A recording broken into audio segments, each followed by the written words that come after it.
Saudações, pessoal! Vou tentar fazer uma retap o mais rápido possível, mais rápido assim o vídeo, né?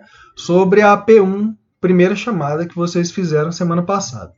Pois bem, então tá aqui, questão número 1. O esquema abaixo representa a gametogênese feminina, que está aqui de roxo, e a masculina, representada em azul. Faça a correspondência correta entre os números e o que eles indicam. Então assim, você vê lá que no 1, ó, tem uma célula diploide, aí vem o 1, gera duas células haploides. Isso aqui é a meiose 1. O 2 é a meiose 2, porque são geradas 4 células filhas haploides aqui no final, né? Você vê na espermatogênese com mais facilidade. O 4 é a diferenciação das espermátides, que são essas células aqui, em espermatozoides, que são essas aqui. Então, o 4 é a espermiogênese. E o 3 é a fertilização. O espermatozoide entrar dentro do ovócito 2, que fica parado na metáfase 2, para que ele termine a meiose 2 e gere um óvulo com o espermatozoide dentro, que é o zigoto. Tá certo? Então, 1 é a meiose 1, o 4 é a espermiogênese, o 2 é a meiose 2 e o 3 é a fertilização. Bom, a próxima. Não sei se eu já deixei marcada a resposta certa, eu acho que sim. Então, vamos lá. Tá aqui. Nem todos os mamíferos possuem bolsa escrotal. Os cetáceos, por exemplo, têm os testículos localizados na cavidade abdominal e cuja temperatura é regulada por um sistema de contracorrente no qual o sangue é resfriado a fim de resfriá-los, né? Resfriar os testículos. Lembrando, isso aí a gente viu, vocês viram em sala, né? Em sala. Vocês viram em aula, né? Online. Os testículos eles têm que ser mantidos numa temperatura abaixo da temperatura corporal para ocorrer espermatogênese, né? Então, continuando a leitura do texto. A imagem abaixo mostra esse sistema em um golfinho. As linhas brancas na silhueta do animal, a figurinha do bichinho aqui mesmo, são as veias que conduzem o sangue para as nadadeiras a fim de ser refrigerado. Na visão expandida, no interior do círculo, mostram-se a localização dos testículos, o negócio está mais embaixo ali do círculo. As linhas cinzas são as veias que conduzem o sangue resfriado e as linhas pretas são as artérias, que conduzem na temperatura corporal padrão. O sangue flui em sentidos opostos, nas veias e nas artérias, de maneira que o sangue arterial pode ter sua temperatura diminuída antes de atingir os testículos. É tipo isso. O sangue venoso vem frio, num sentido, e o arterial vem quente no outro. Antes de atingir os testículos, o sangue arterial perde calor, tá? Para o sangue venoso. O sangue venoso esfria o arterial. Pois bem, então vamos ver as alternativas aqui. Escolha uma, a certa. Deixa eu ver se eu já marquei a certa aqui. C. Os testículos dos mamíferos devem ser mantidos em uma temperatura abaixo da temperatura normal da cavidade abdominal, pois, letra C, é uma condição necessária para que ocorra espermatogênese. Então vamos ver os erros das outras. Tá aqui, ó. Na letra A, a condição necessária para que haja produção dos hormônios FSH e LH? Não, porque isso aqui está lá na hipófise. B, é necessário constringir a passagem de esperma pelos epidídimos? Vixe, aí o bicho não se reproduz nunca. D, aumenta a quantidade de sêmen gerado pelas glândulas bulbouretrais dos testículos. Glândula bulbouretral não fica nos testículos e também não tem a ver com aumentar a quantidade de sêmen. E previne um aumento benigno da próstata. Não. Não tem a ver. Foi muito bem. Próxima questão. Famema. Em 1990, pesquisadores ingleses identificaram um gene no cromossomo Y necessário para o desenvolvimento dos testículos. Eles denominaram o gene de SRY, do inglês Sex Determining Region of Y. Sex Determining Region of Y. Região determinadora de sexo do Y, no caso do cromossomo Y. As características bioquímicas, fisiológicas e anatômicas que distinguem machos e fêmeas são complexas e vários genes estão envolvidos no seu desenvolvimento. Na verdade, o SRY codifica uma proteína que regula outros genes de diversos cromossomos. Você já viu no trimestre anterior que esse gene aí, ele é essencial para formar testículos e, com isso, os testículos vão produzir testosterona e geram um organismo masculino. Pois bem, sobre as informações do texto, dos testículos e os sistemas genitais humanos, marca a alternativa correta. Então, na letra A, que caiu aqui, aleatório, né? O desenvolvimento normal dos testículos é importante, pois essas glândulas, essas gônadas, produzem gametas e a testosterona. Sim, gônada são os órgãos que produzem os gametas e hormônios sexuais. No caso de homem, de machos, né? Testosterona. Deixa eu ver aqui os errados, então. Letra B. Se a próstata não completa o seu desenvolvimento, o homem não é capaz de responder aos estímulos hormonais. Pode, né? Só vai perder algumas funções da próstata, que produz secreção nutritiva para os espermatozoides, que é importante para neutralizar a acidez da vagina e por aí vai. C. Quando os testículos não se desenvolvem adequadamente, a produção de espermatozoides é restrita aos epidídimos. Não ocorre produção lá nos epidídimos. Lá nos epidídimos só acontece o final da espermiogênese. D. As glândulas bulbouretrais liberam uma secreção nutritiva nos epidídimos. Não, está lá longe já no caminho. Não tem nada a ver. É fundamental para que haja produção de vários hormônios sexuais. Não, realmente nada a ver. Secreção das glândulas bulbouretrais é para lubrificar a uretra. Antes da passagem do esperma. E é em condições normais e adequadas as secreções componentes do sêmen tem pH por volta de 4,4. Ácido, não. É alcalino, para neutralizar o meio ácido da vagina. Vagina que é mantida ácida. Próxima, do clitóris. Até recentemente acreditava-se que o clitóris era um órgão cuja única função era de atuar na geração de estímulos agradáveis durante a estimulação sexual. Porém, um estudo recente encontrou outras funções para ele. A estimulação do clitóris provoca mudanças fisiológicas que favorecem a fertilização. Dentre essas mudanças, podem-se citar o aumento da lubrificação vaginal e a mudança na posição do colo do útero, de maneira que isso atrasa a entrada dos espermatozoides para que tenham tempo de estarem mais ativos e aptos para percorrer o caminho até o ovócito 2. Os autores do estudo criticaram a prática da mutilação genital feminina. Bom, marca a alternativa correta sobre o sistema genital feminino. Então vamos lá, em princípio letra E ali que é a certa, né? Então letra A, as glândulas responsáveis pela lubrificação vaginal têm a função de tornar esse meio alcalino, não é ácido. Tá ácido para poder evitar a proliferação de micro-organismos. Como você pode ver na imagem do clitóris, ele possui 2 bolsas escrotais e 2 testículos femininos. Não, não tem isso. C, o colo do útero é a porção superior do órgão? Não, é que fica por embaixo. D, em mulheres que também não está conectado às tubas uterinas, não. Em mulheres que sofrem mutilação genital, é importante conectar cirurgicamente a uretra ao colo do útero. Caso contrário, há perda da capacidade de urinar. Não tem a ver uma coisa com a outra, a uretra faz parte do sistema urinário, só está ali por perto mesmo.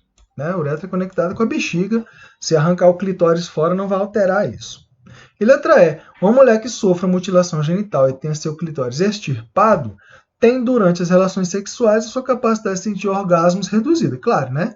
É o que se diz lá. Acreditava-se que o clitóris era um órgão cuja única função era de atuar na geração de estímulos agradáveis e tal. Pois bem, vamos para a próxima. Mulher sofrendo aí de endometriose, que aí mostra aqui, ó, crescimento anormal de tecido fora do revestimento uterino.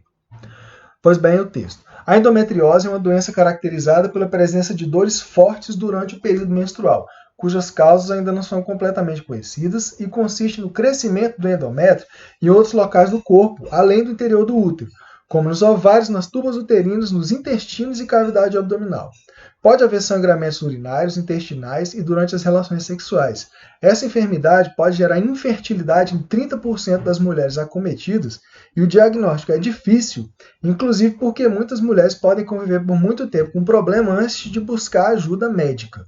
Estima-se que a metade das mulheres acometidas também sofre de depressão.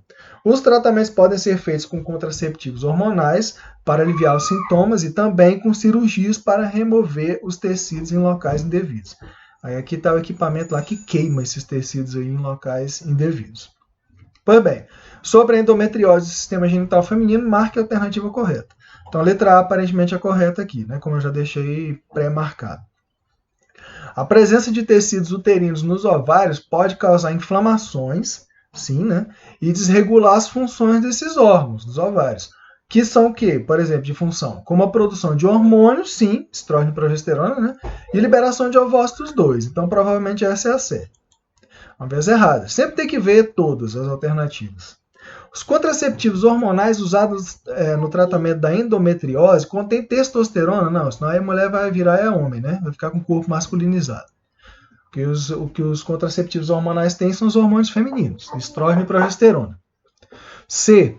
A presença de tecidos uterinos nas tubas uterinas pode dar origem a células tronco, não, dá origem à inflamação e dor. D. A presença de tecidos uterinos nos ovários, parecido com a A, hein? Pode causar inflamações e desregular as funções desses órgãos, como a produção de secreções ácidas e liberação de ovogônios. Não, isso não é função de ovário. Não libera ovogônio, né? Libera ovócito 2. Ovogônio é a célula lá da linhagem germinativa, que dá origem aos ovócitos 1 e tal. E a maior parte do sangue eliminado pelas mulheres acometidas por endometriose fica armazenada na bexiga urinária. Nada a ver. Pois bem, próximo. Aí agora subjetivos. Então vamos ver o texto aqui. O texto ajuda muito, tá? Tem que ler o texto e buscar entender o que está sendo contextualizado. Muita gente, eu acho que não lê o texto, tenta adivinhar o que está sendo perguntado, enfim. Então tá aqui. Um estudo recente indica que os níveis baixos de testosterona nos homens idosos e nos obesos poderia explicar por que eles são mais propensos a desenvolver o quadro grave de Covid-19 e apresentam os maiores índices de mortalidade quando comparados às mulheres e aos homens com índices normais desse hormônio. As proteínas receptoras do vírus SARS-CoV-2, as enzimas conversoras de angiotensina 2, ACE2, são expressas nos testículos, sugerindo que essas gônadas podem ser infectadas pelo vírus, o que afetaria a secreção de testosterona em homens jovens. Acredita-se que os níveis muito altos de testosterona prejudiquem as respostas imunes. Mas, por outro lado, o hipogonadismo, gônadas com deficiências funcionais, possa acionar uma disfunção nas citocinas, moléculas sinalizadoras do sistema imunitário. São tipo uns hormônios do sistema imunitário, que as células do sistema imunitário liberam para poder se comunicar umas com as outras, gerando uma resposta imune ineficaz. Ou seja, tanto os índices muito baixos quanto muito altos de testosterona podem ser prejudiciais no tocante a desenvolver um quadro grave de Covid-19. Pois bem, eis aqui a pergunta agora. Sobre a testosterona e suas funções no organismo masculino, responda. Você esperaria ver o desenvolvimento de quais tipos de efeitos fisiológicos em um homem obeso de 65 anos que começasse a praticar cricket e utilizar esteroides anabolizantes acima da dose recomendada? Quais tipos de efeitos fisiológicos em quem está, então, utilizando esses esteroides acima da dose recomendada? Só você dizer aqui as funções da testosterona mesmo, que é desenvolver maior massa muscular, essas coisas todas aí, mas como ele está dizendo que está acima da dose recomendada, você podia botar aqueles efeitos negativos também. Ginecomastia, agressividade em excesso, pode causar hipogonadismo, tumores. Se você for pesquisar aí efeitos negativos, você vai ver 1 milhão de coisas. Aí, continuando, como o organismo desse indivíduo poderá reagir caso seja infectado pelo SARS-CoV-2, no tocante aos sintomas e quadro da doença? Já dizia aqui no texto que, ou seja, tanto os índices muito baixos quanto muito altos de testosterona podem ser prejudiciais no tocante a desenvolver um quadro grave de Covid-19. Então você tinha que dizer que ele estaria mais propenso a desenvolver quadro grave, porque está tomando testosterona em excesso. Tá certo? É isso. Pois bem, vamos para o próximo. A última. Uma de homem e uma de mulher, para ninguém ser acusado de machista ou feminista, enfim. Por volta dos 40 anos, a produção de estrógeno e progesterona decai grandemente nas mulheres. A mulher vai entrando na menopausa, para de menstruar e tal. Em muitas pessoas, as dietas desequilibradas, o sedentarismo e os problemas no âmbito do estresse, ansiedade e depressão contribuem ainda mais para o desequilíbrio hormonal e, em consequência, alterações de humor. A serotonina é uma substância essencial para a sensação de felicidade e é sabido que o estrógeno estimula a produção dela no cérebro. Se os níveis de estrógeno caem também os de serotonina, que é a substância essencial para a sensação de felicidade e tal.